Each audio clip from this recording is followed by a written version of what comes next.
No need to do a full-on sermon this week. Even though I'm going through my old Monday night workshops, I used to do a lot of work for an organization called Omega Vector. I think you can reach them at I think it's omegavector.org. I'll put the link in the description. But that was George Adair's project, and he did a lot of really great work for the self-help community that goes beyond anything that you can find at like a 12-step meeting. 12-step meetings are a great start if you want to recover, but you got to do a lot more work than just work the steps. There's a show with Ron Livingston you may know him from Office Space. It also has Will Sasso and Brian Regan in it. It's called Loudermilk, and it's on Prime. And it's a really good show. It's by one of the Farrelly brothers who did Something About Mary and other funny. It was me, Myself, and Irene, I think. Anyways, for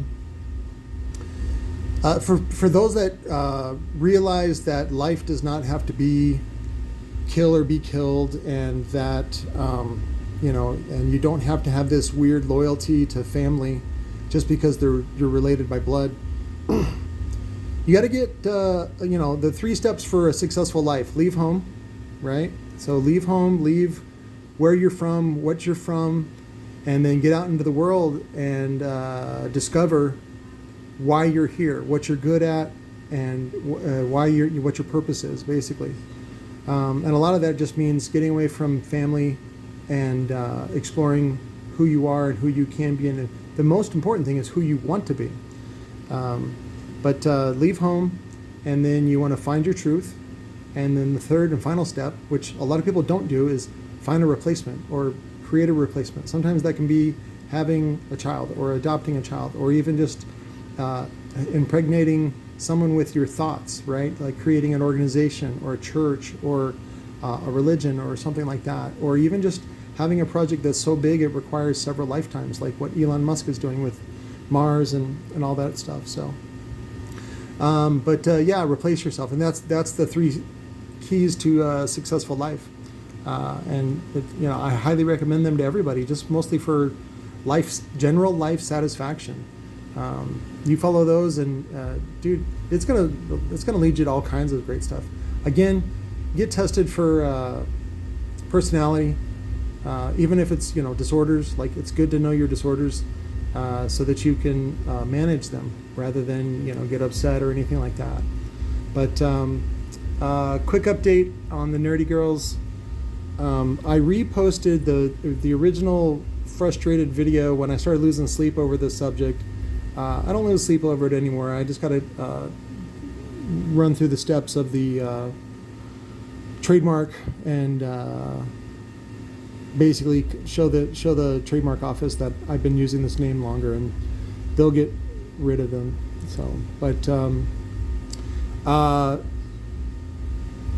I'm trying to find some good out of this, and I still don't understand why Parker would tread on me like that. I think she just is in love with the name, and you can see it when I read the letter about down in the fine print, that basically she felt like I wasn't using the name in a way that she finds appropriate, which of course is offensive.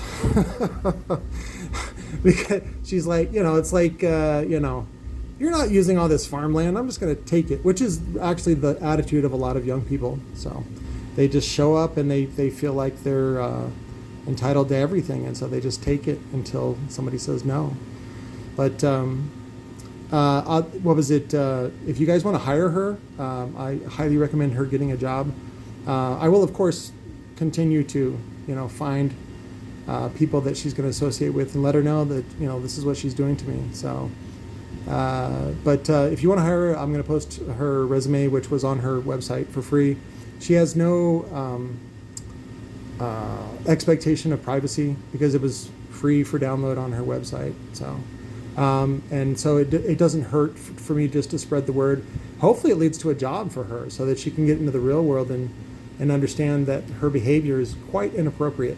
And it also sets her up for failure because it's like, how did you get your start? Like she's much more famous than I am, right? I'm not on IMDb, and then she's out stealing stuff. So, but I'll put all those links and stuff like that in the description.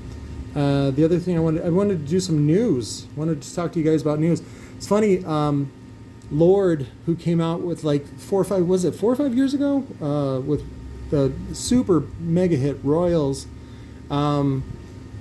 beautifully talented singer-songwriter, and she's got a new album out, and it's so funny because the album cover is just basically her chaunch right in your face, which is not horrible. It's a great chaunch, but what's funny is, you're not supposed to stare at the chaunch, you're not supposed to talk about the chaunch, but that's exactly what you want to do. And I mean, good for her, vagina power all the way. But people are worried that on her right hand, it looks like her finger's missing. Like nobody's looking at her finger. Everybody's looking at the chaunch. So, but what was it? There was some other news I wanted to look at. Let's see.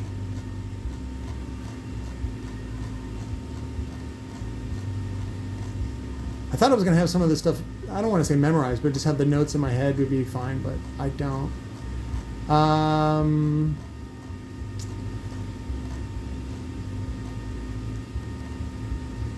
Myriad of regrets plague young home buyers. Yeah, don't buy right now. It's a fucking seller's market.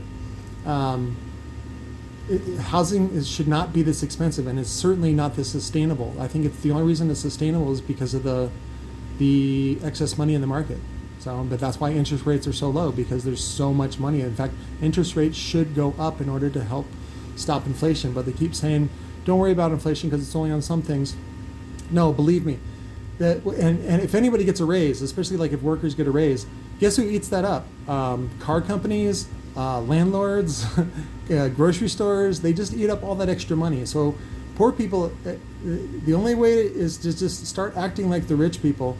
And I don't mean like in a excessive, opulent sort of way. What I mean is start reading the rules on why rich people don't pay taxes. The reason why they don't pay taxes is because they're investors, and they have remote mechanisms to take care of them. So if you start creating remote mechanisms, something like residual income from apartments or something like that. So, and even if you're in a position of renting, so like in my case, I'm stuck in this place where I'm at. However, here's a big however. I have enough land here that I could sublet and create a residual income for myself of about $1,000 a month. If I can do that, and all the bills are paid, that I'm retired. And I still have my shop. I still have room to function and do what I do, to invent and all those other things. So it's important to study. I'll put links to Robert Kiyosaki, and just learn more stuff. Because if you keep doing what you're doing, you're never going to go anywhere. You have to do something different. Otherwise, you're going to be stuck with the same life that you have now. If you're satisfied with that, that's fine. If you want to stay home on the weekends and watch The Mandalorian all weekend, that's fine. You're not going to reach any goals. You're certainly not going to accomplish anything. But, some people are okay with that, not me. So, and that's why I'm willing to sacrifice my comfort and, a lot of other things in order to do something else with my life. I want to do much greater things. I would love to be on the moon by 60. So, and I would love to be able to control over $1 billion in wealth by that time as well. So, and in my heart, that's a great goal to go for. Again, I didn't say I want to be worth $1 billion or be a billionaire. I said I want to control $1 billion in wealth, which control is much better than owning. And that's a lesson from the Rockefellers. The secret is control, not ownership. So, but another thing in the news, Sheryl Crow is coming out about Me Too. She was sexually harassed by Michael Jackson's manager for years on her tour. What's great is she looks like, what's her name from Fleetwood Mac? Stevie Nicks. She's out of Paradise Valley here in Arizona. But she, that's how she got her start. And it was funny because she talks about like, and, they planted stories in the newspaper to make it seem like Michael Jackson wanted to have her baby, or wanted her to have his baby, pay her $2 million, something like that. And of course, it's all bullshit because Mike's not into girls. And so, but Mike's old school, so you hide that shit. You're gay. Ooh, you hide that shit. So, but I hope I ran into some other conservative gays this week, which were funny because I said something about. They're like, how do you make videos that people like? I said, honestly, it's always a balance between what I want to tell people and what people want to see. So I said, what people really want to see is woofer porn all day. And they kind of laughed and chuckled. And I go, yeah, they want to see a woofer poking in and out, like it's a dick or fucking or something like that. And then one of the other guys piped in. He goes, yeah, they want to see it in slow-mo and all this. And these guys are gay, and they seemed kind of embarrassed. I didn't say anything at the time, but I just thought it was funny. I'm like, you guys are gay. Like, you're grown gay men in your 50s. Like, you've done some really gay, raunchy stuff, just natural gay stuff. And you're embarrassed by this. I couldn't understand it. So most of the gays I've been around have been pretty raunchy, especially comedians, which I hang out with, or I used to hang out with. I don't hang out with any comedians anymore. So I'd rather go make movies and make real money and make an impact instead of just going to open mics. So, but that was another thing I wanted to talk about, flat pack boxes. So Recoil tried to market their flat pack boxes, but they were only they weren't making a profit, mostly because shipping is too expensive. I'm not sure why they weren't getting wholesale rates or better rates on the UPS, but basically, Larry allowed me to take over the project on the flat pack boxes that they imported. So they got to ship them back from Amazon, and then I'll have I think it's 3 or 4 pallets of flat pack boxes, which is a lot of fucking boxes. These are good quality MDF boxes. Larry is responsible for the Fierce brand that was in Best Buy for several years, and they offered a flat pack box. It comes with glue. Comes with screws. It was a short section of a video I did maybe a week ago. I'm finally putting the one together, and now we're going to have plenty of boxes to supply us, which is really my primary concern, because if you have woofers but you don't have boxes, or if you have boxes and you don't have woofers, again, it's one of those things that you got to have all three. You got to have the woofer, the box, and the amp, and then people are satisfied. So what was it? So we're getting a couple pallets of those. We will make those available if you are really in need of them, and of course they'll be cheaper than what you can find. And typically the flat pack is not available. And the danger in buying a prefabricated box on Amazon or Walmart. Walmart actually has some really good prices, by the way, especially for quad cab pickups and things like that. Is the shipping? It's the UPS soccer team, dude. They just don't care, and it shows up broken, and then.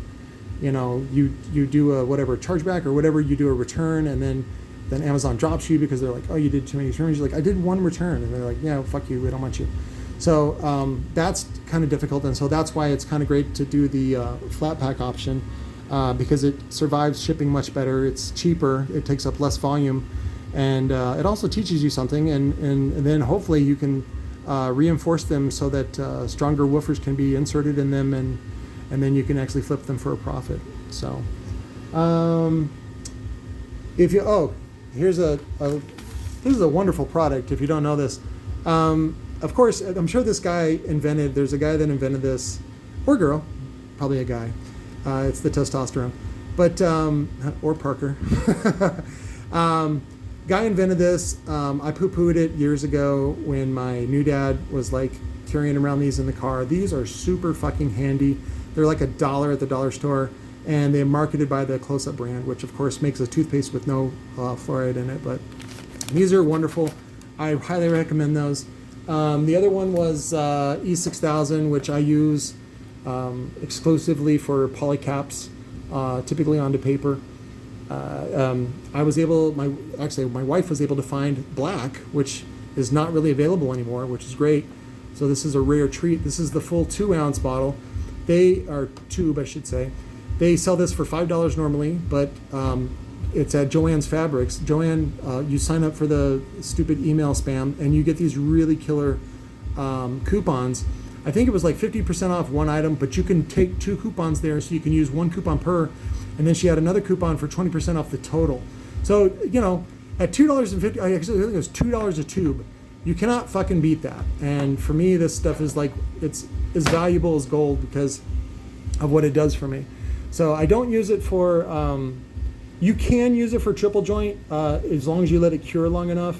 You can use it for surrounds, again, as long as you clamp it and let it cure. But typically I just use it for the cap because it's really tough to find something, even from a speaker parts manufacturer, it's not New Way, who is it? Speaker Components LLC, Neil Kirchbaum. He bought up probably a dozen companies that are USA based that make speaker parts, and I asked for samples from them, and they couldn't provide anything as good or better than E6000, and so that's what I use for polycaps. Again, you want to let it cure for 24 hours. Sometimes you still run into problems where they still come off, and that's why a lot of times I use an inner cap, even on a woofer that's 500 watts or more. What the inner cap does is I epoxy it in place so it's super solid, and that way there's no back pressure from the enclosure going up and popping the cap out. Now, some companies don't use an inner cap. Sundown was one of them for years and years and years, and you know, they got away with it, but you know, they're buying their woofers for like $20, so they can afford, and then they're selling them direct, so they can afford a margin of error. So, but I think that was it. Larry also asked for my help in promoting Recoil audio and the website, so I'm going to go over it this weekend to find out what things it needs improving and what we can start doing direct sales on some of the stuff that it doesn't really work through Amazon. Amazon's great for like mainstream, high flow stuff, you know, like the wire kits and the components and the coaxials, especially at those prices.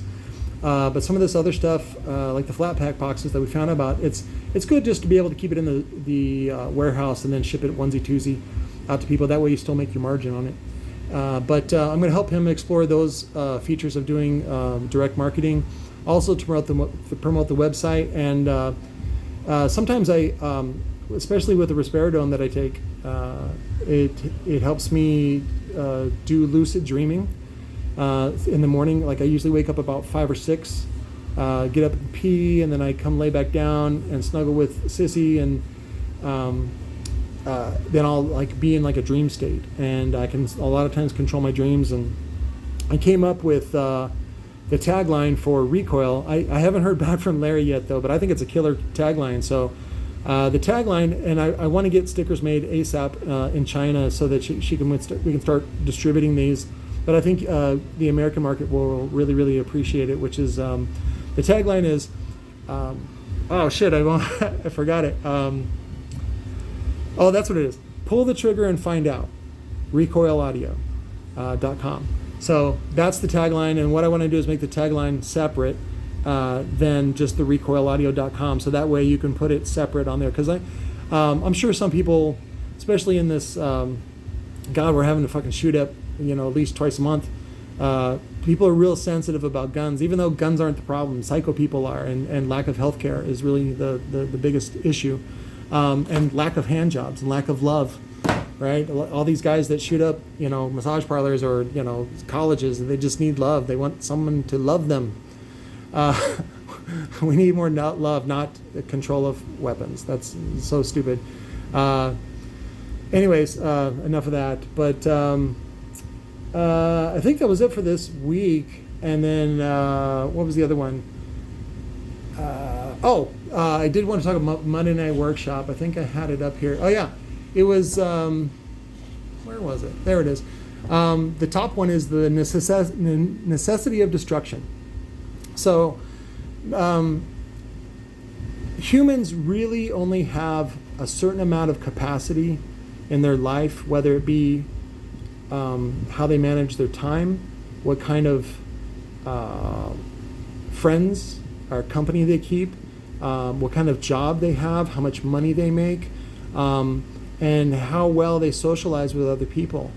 And if you take an inventory and you're able to discard the unneeded, unwanted, unnecessary things in your life, you'll have a lot more capacity for new things. You know, if you can imagine a cup, we'll take this Bubba I got from Micah, because he left like 5 of them here.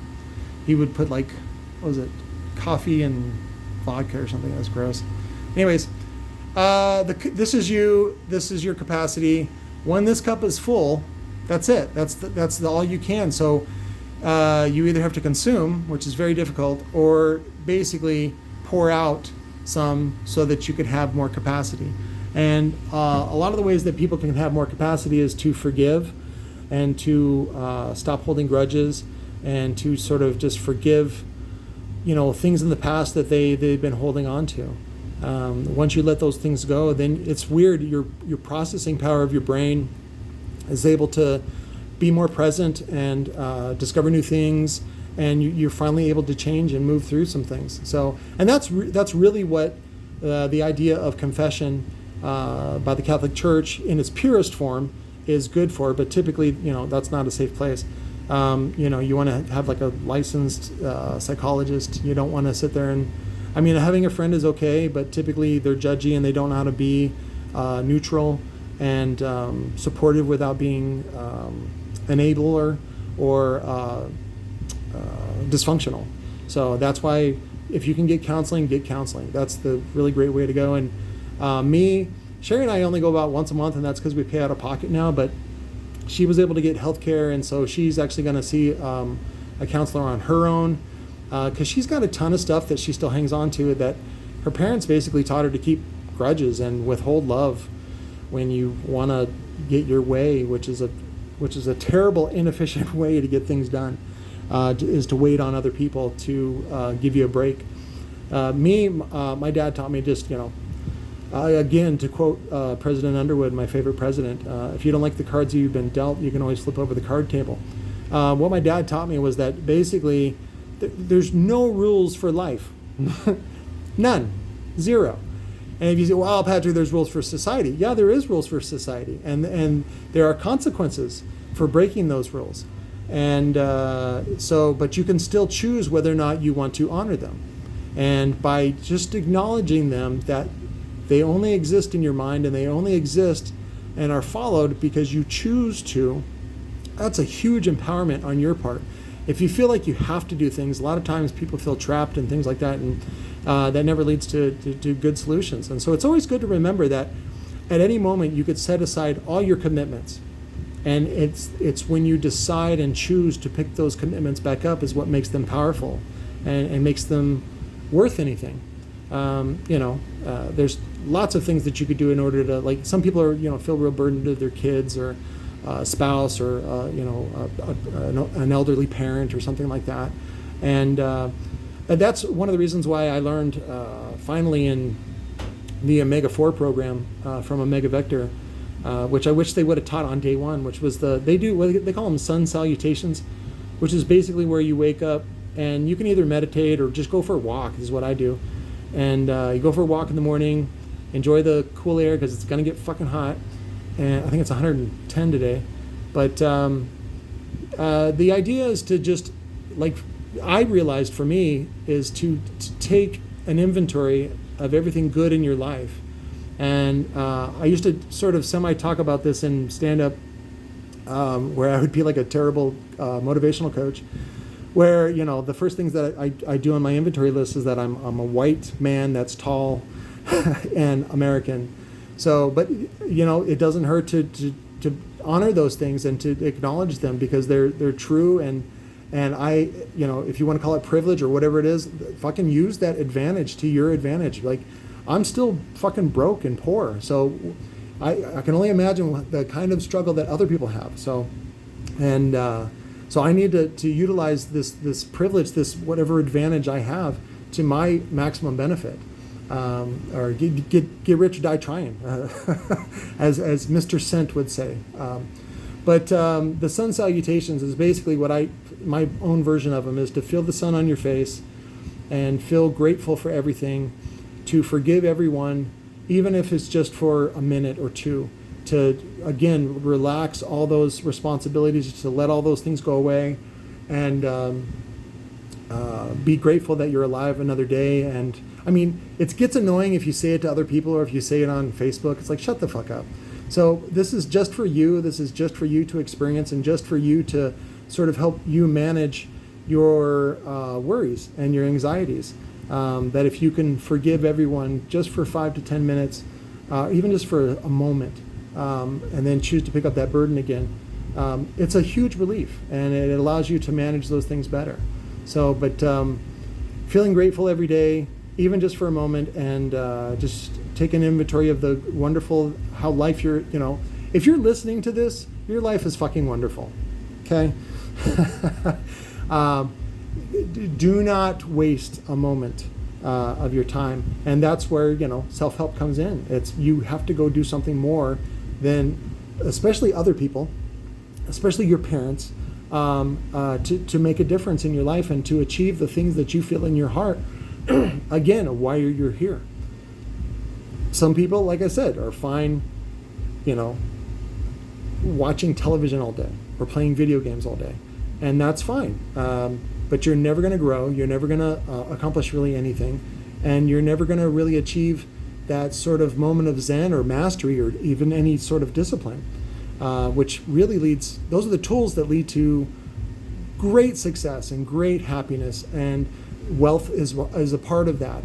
But mostly it's about having the capacity for that kind of wealth. If you don't have the capacity, and let's say you get a windfall of money or time or whatever it is, many times for people it just overflows and falls onto the ground. And then, sometimes, especially like if you win the lottery, that can be the worst thing in your life because you don't know how to manage it, and it wrecks your life. So prepare for those moments, prepare for those windfalls. And this is an old reference back to Paul Orbeson, which he was like, he wrote a book, I think it's called